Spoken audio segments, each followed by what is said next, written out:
Hardy understood that the situation was grim. And Hardy, being Hardy, an extraordinary man, he sent an emissary to India, a professor by the name of Neville. Neville came and he met Ramanujan. He met Ramanujan's mother, and he persuaded both to let Ramanujan go to Cambridge.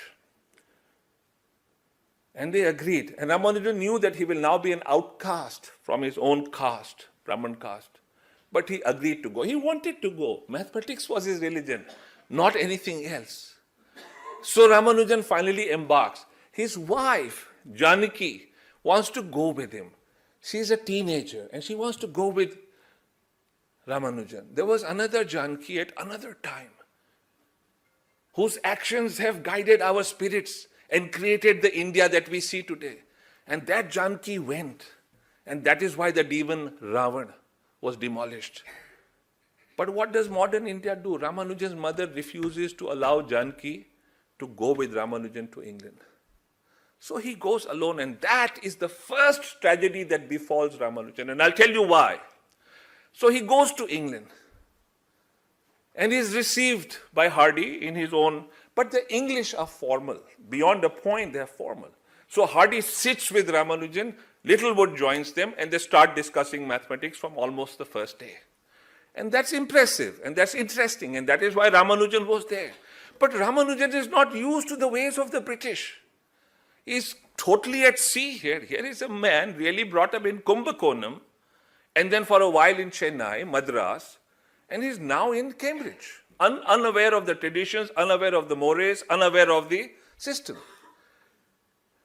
As luck would have it, another very distinguished Indian who later went on to create the Planning Commission and head it in India, P.C. Mahalanobis, who was Ramanujan's contemporary, befriends Ramanujan. And he goes one day to Ramanujan's rooms. And he finds that Ramanujan at night sleeps with his overcoat on and then a shawl on top of it. And he says, I'm cold all the time. And then Mahalanobis looks at Ramanujan's bed and he's not used to the ways of the English. He doesn't know that under the bed sheet lie blankets which are covered stiffly. They're tucked in like that. And so Ramanujan was totally unaware, and every night he was just miserable with the cold. That was Ramanujan, and no one to tell him had Mahalanobis not gone there. He was also a strict vegetarian. And so he would only eat, and then he only wanted to eat South Indian food. So he would ask for supplies to be sent from home. England didn't offer too much those days. And then he would cook by himself. And by the way, being so sensitive, one time, if I remember, it was Mahalanobis again. Ramanujan cooked a meal for him and he asked Mahalanobis what was it like, and Mahalanobis did not praise it. And that hurt Ramanujan so much that he ran away from the room. So Ramanujan was an utterly sensitive man. But in any case, because of Mahalanobis' help, and some other Indians now befriend him, and everyone says this man is a genius, they start taking a little bit care of Ramanujan. But his real thing is working with Hardy and Littlewood. Now there are things that are, great and things that are tragic that begin to happen to Ramanujan. So Ramanujan had done a great deal of work, and maybe I can just show you a little bit about who Hardy was. So by the way, this is Dr. Kalam in Ramanujan's home. They had installed a bust when Dr. Kalam was the president, and Ramanujan had gone to, Kalam Sahab had gone there to honor the memory of Ramanujan in the home. And you can see it's a tiny home. This also is part of the home. Okay? They've got some exhibits over there in memory of Ramanujan. And these are the three people in India who helped Ramanujan as much as they could. So Ramchandra Rao, Seshu Iyer, and the head of the Madras Port Trust, they helped Ramanujan as much as they could, and that wasn't too much, but it at least helped him survive, you see. That is Hardy. Hardy was a distinguished mathematician, and he did great things. But his greatest contribution was to at least get Ramanujan to become Ramanujan.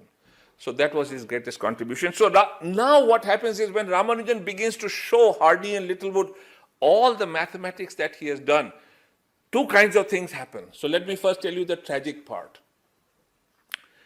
Ramanujan was very fond of numbers, and he did great work with numbers, great work. And all by himself in India. And as I told you, when he set forth for England, by then single-handedly, without any help, without access to journals, mathematicians, or books or anything, single-handedly he had created some of the great triumphs of 200 years of European mathematics. You can imagine the extent of his genius. But he's a sensitive man, and when he sits with Hardy, and because he has not had any formal schooling in mathematics, he does not understand what is a rigorous proof. And so a part of his work dealing with prime numbers turns out to be wrong. And Ramanujan is deeply disturbed by that because he had conviction that the work was wrong. What does Hardy say about his mistakes? Hardy says his mistakes were great because they gave insights. But for Ramanujan, they looked like mistakes and that he was wrong.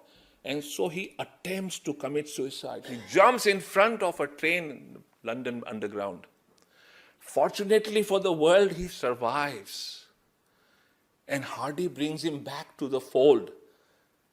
And one of the things that kept bothering Ramanujan all the time was that Hardy would never, to Ramanujan's face, praise him as being a great mathematician. He would not do that.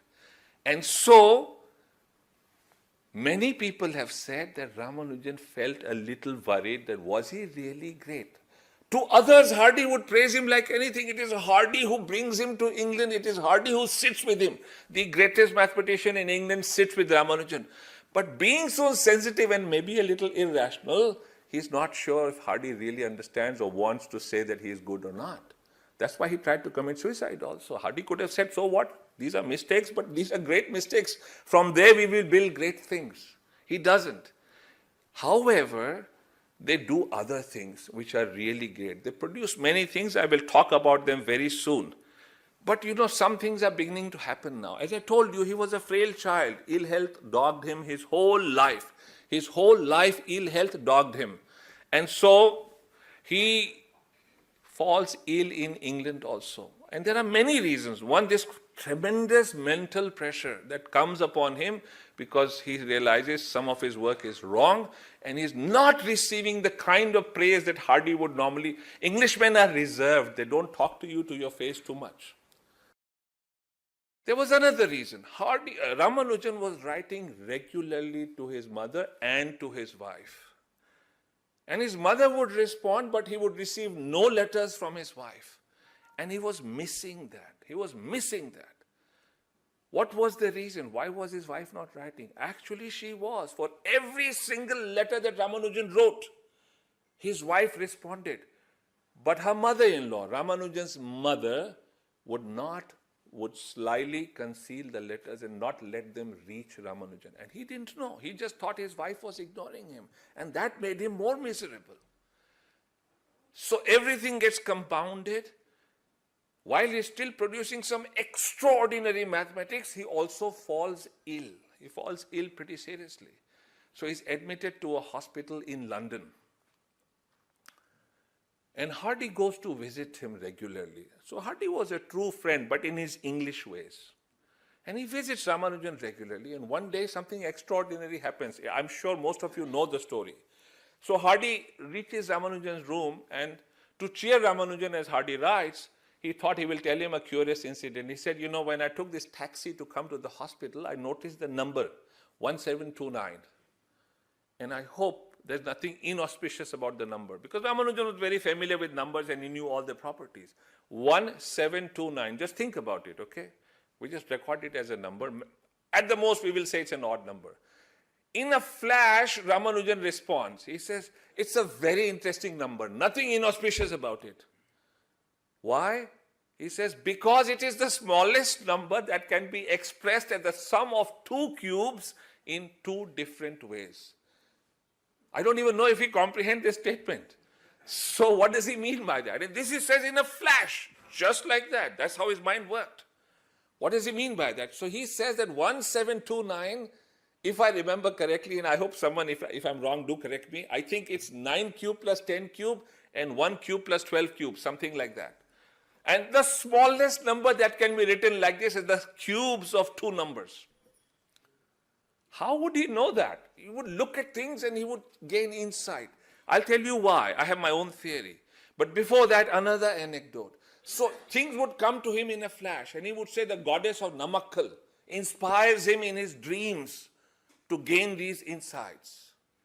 And so what happens here? One day, Hardy, Littlewood, and Ramanujan are working on a mathematical problem. There is an inequality, and they're looking for the best possible constant. And Ramanujan just looks at the inequality and says pi by 4. And Hardy and Littlewood ask him, how do you know? He says, I don't know, but I know it's pi by 4. And then Hardy writes that it took us 2 days of effort to come to the conclusion that it was pi by 4. Where did he get these insights? You know, what is a yogi? A yogi is a person who adheres to his inner belief at the cost of everything else. And when a yogi evolves, certain gifts, which we call siddhis, they descend upon the yogi. And Ramanujan was also a yogi, so was Mirabai. And that is why they are immortal. Mirabai was immortal. Why? Because in every pore of her being, her God, her religion had permeated Giridhar and Nagar. There was no room for the poison, so where could she die? The same happens with Ramanujan. Every pore of his being had mathematics in it. And Gandhi said, when aapke har rom rom mein Ram bas jayenge, Ram not in the Hindu dharma sense, in whatever you believe in, wo jab bas jayenge, to aap amar ho jayenge. Wahi Ramanujan ke saath hua. So he had these special yogic gifts, so he could look at something and immediately tell you what was going on. And ordinary mortals, and Hardy and Littlewood are hardly ordinary by our standards, but they were ordinary compared to Ramanujan. And so they would take huge effort to come to the same conclusions. And then Ramanujan began to do extraordinary work even though he was unwell. He produced some really great mathematics. And I'll show you just a couple without making it technical. By the way, that's this time when Ramanujan gets elected as a fellow of Trinity College, Cambridge. Incidentally, it's a great honor and one of the youngest fellows ever to be elected. So what did Cambridge say? Cambridge didn't say that you don't have a BA, you don't have an MA. They just made him a fellow. And remember, at this point in time, no Indian university is willing to admit Ramanujan, even now. Just look at where we are. And this will be true even today. We will not have the power to give anything to Ramanujan because he is not qualified under the UGC regulations. Think about it. India will not flourish if you allow these stupid things. Nothing but mediocrity of the lowest order will eventually enshroud us, will sink us into the quicksand. I want the young to think about it. We need to be vigorous, rigorous, and bold and get out of this morass. Because otherwise, no Ramanujan will ever be discovered. So Cambridge makes him a fellow at Trinity College, one of the youngest ever, a person who's failed his intermediate. Okay, and here is his wife, Janki, and I will talk about her a little while later. Here is something that Ramanujan did in mathematics, which you will all hopefully understand without much trouble. You know, if you take any number like I've taken 5 here, and you will realize that I can write 5 as 1 plus 1 plus 1 5 times. That's called a partition of 5. I can also write it as 1 plus 1 plus 1 plus 2. That's also a partition. So all those breakups that I've written of 5 in the first 2 rows are partitions of 5. And if you count, there are 7 partitions of 5. I hope I haven't made a mistake. Probably 1, 2, 3, 4, 5, 6. There's one more partition. 5 itself is a partition of 5.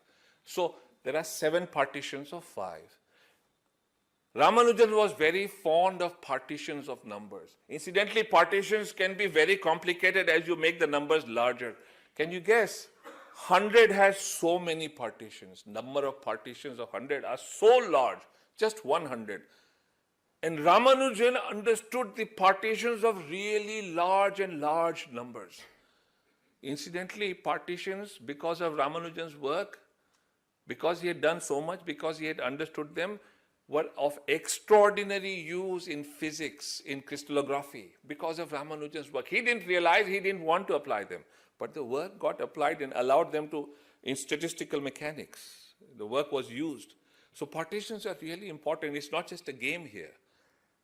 And partitions are very complicated, but Ramanujan, essentially his ideas, but in collaboration with Hardy, comes up with an exact formula for partitions so that no matter what number, forget 100, you write 10 million, with that formula you can tell exactly how many partitions 10 million will have, or a billion will have, or 10 billion will have. Just like that, in a flash. That was the power of Ramanujan's mathematics. I just want you to grasp that. This is enough to make Ramanujan immortal.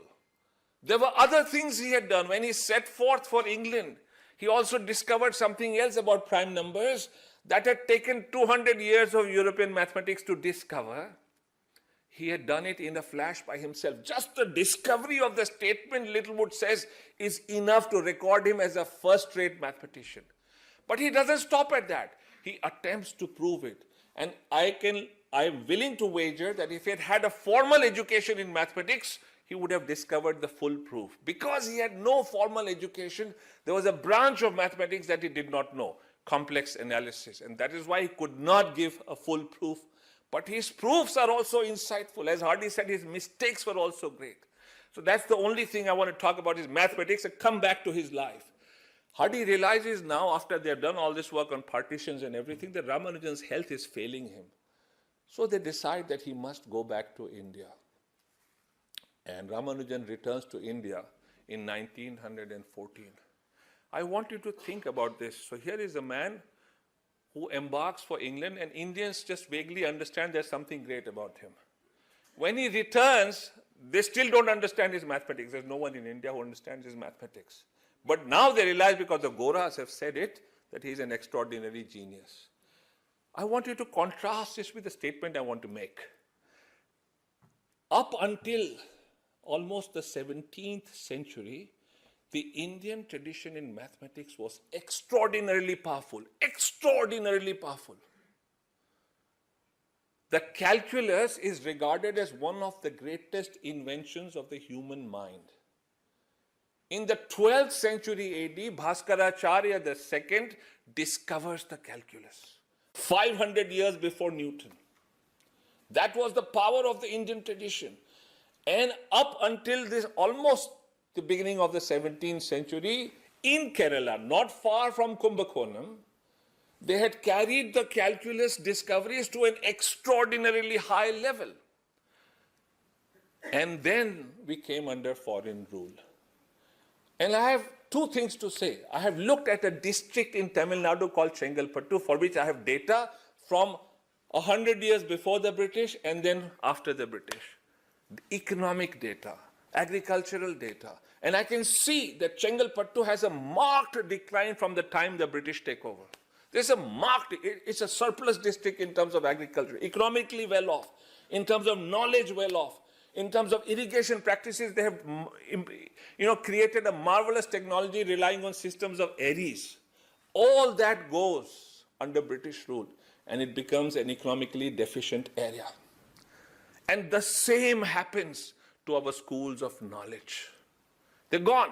So this very land where they had taken calculus to such great heights much before Newton, that very land is unable to recognize the genius of Ramanujan. We had become so deficient in just 200 years. I want you to think about that. It isn't just about foreign rule. Any government that demoralizes, that removes you from the right systems of knowledge, that removes your self-confidence, that government will bring harm to the nation. That's what the British did. Those are the things that I think even Shashi should have said in his book. They killed our knowledge system systematically. They demoralized us so much so that we lost faith in ourselves. That is why nobody could say that Ramanujan was a genius. Now he returns and he knows he's not well. He's aware of that. His nature has changed. He's become irritable. And at this point in time, his wife has become a little bold compared to the way she was, timid. And so the wife and his mother are having conflicts, and Ramanujan suffers between the two. When he lands at Bombay, his mother is there to receive him, but his wife is not there, and he's taken aback, and he asks, where is his wife? And his mother says, I don't know where she is. And he is hurt by that. He's missing his wife, and the mother doesn't allow. But he begins to fall ill. And incidentally, I read an article in his centenary year in 1987, written by his wife, who was alive then, Janki Amma. It's in Tamil, so I got a friend of mine to translate it for me. And she writes some interesting things about Ramanujan. One of the things she writes is that Ramanujan was a good astrologer, and that he had looked at his own horoscope and predicted his exact date of demise. He had told his wife, that's what the wife writes, that I will die on this date. And he dies within a day of that date. And this was 1 year in advance. So Ramanujan, that's what the wife says. And I have no reason not to believe her. Why would she lie in his birth centenary year? His mother also takes his horoscope to some astrologer who also says that she doesn't tell who she is, she doesn't tell whose horoscope it is. But this famous astrologer says that this man will either be really famous and die a premature death, or he will die completely unknown, nondescript, non-entity. And then the mother says, this is Ramanujan's horoscope. And the man is taken aback, and then he tries to see if he can salvage it. So he asks for the mother's horoscope and other horoscopes, and he always comes to the same conclusion that he will die. So it seems like it was inevitable that Ramanujan was going to die. So here is Ramanujan. Now the British sanction a large salary for him. So you must give it to the British. They understood this, and there's a large salary sanction for Ramanujan. And what does Ramanujan do? He knows he's going to die. He has two brothers. He has a father, a mother, and a wife, all dependent on Ramanujan. They have no income, no money. And yet this great son of Mother India writes that a significant portion of this salary be set aside for needy and talented students. That is called discharging your debt to your society, to your nation. I want the young to understand this. The man who lived in penury, in complete hunger in his childhood, a man who had not seen any wealth and knew what wealth deprivation means, when he finally gets the wealth, he says this large portion may be given away, even though he knows he will die within a year. And what will happen to his parents, his wife? Yet he gives it. Sai itna dijiyo jame kutum samay. That's all he's asking for, nothing more. And by the way, his mother resents even that. It's a strange story. But he now becomes quite close to his wife. And he enjoys watching her wash her hair and then put oil on her hair. So now a little bit of this domestic life descends upon him. But by now it was too late. What is Ramanujan doing besides this? Nothing but mathematics. Nothing but mathematics. And he's forever writing and creating mathematics. And he creates a marvelous new theory of Mach theta functions. Very deep, very profound, knowing he's going to die. And he continues with this till he loses consciousness and does not recover and dies within a few days of that. That was his attachment to his dharma. He had found his drumbeat and adhered to it no matter what the cost. And what is it that we understand? So is this a triumph or a tragedy? It is a tragedy in the regular sense. He dies young at the age of 32. He dies leaving his wife behind, his mother, everyone, penniless. He gives away this money. That is a triumph. He leaves an example for all of us to follow. That is a triumph. There are other triumphs. Subramaniam Chandrasekhar, who won the Nobel Prize in Physics, writes that when he was a student in India under the British, he said we were a demoralized nation. We looked for sources of inspiration that gave us strength, hope, and courage. And he says there were only 4 names that inspired us. And what were those 4 names? Mahatma Gandhi, Ravindranath Tagore, Jawaharlal Nehru, and Srinivasa Ramanujan. That was the impact. That is the triumph of Ramanujan, that he inspires. I have read the writings of a generation of scientists that followed just after Ramanujan, and all of them write. And I hope Dr. Kishanlal will bear me out, a distinguished scientist himself, that this generation prior to us, twice removed, they have repeatedly said that Ramanujan's example gave them hope and self-confidence. That is his biggest gift to India, that he created this for us. And what did India do in return? Do you know that after he died, his wife lived in utter poverty? Eventually, she was reduced to make a living as a seamstress. She was known as Tailor Janki. That's the exact word she writes in the Tamil article, Tailor Janki. I knew of a Sarvodaya worker, a Gandhian, who had a degree in mathematics and who had lived with Gandhiji in his ashram in Wardha, who then eventually, in the late 60s or early 70s, he began to write in Hindi a deep and very knowledgeable biography of Srinivasa Ramanujan. And his name is Suresh Rambhai, and Suresh Rambhai then went to visit his wife and realized the poverty in which she was living, deep poverty. And he brought it to the attention of the Indian government. And later, just a little later, there was an American mathematician who also saw that plight, and they all brought it to the attention of Mrs. Gandhi.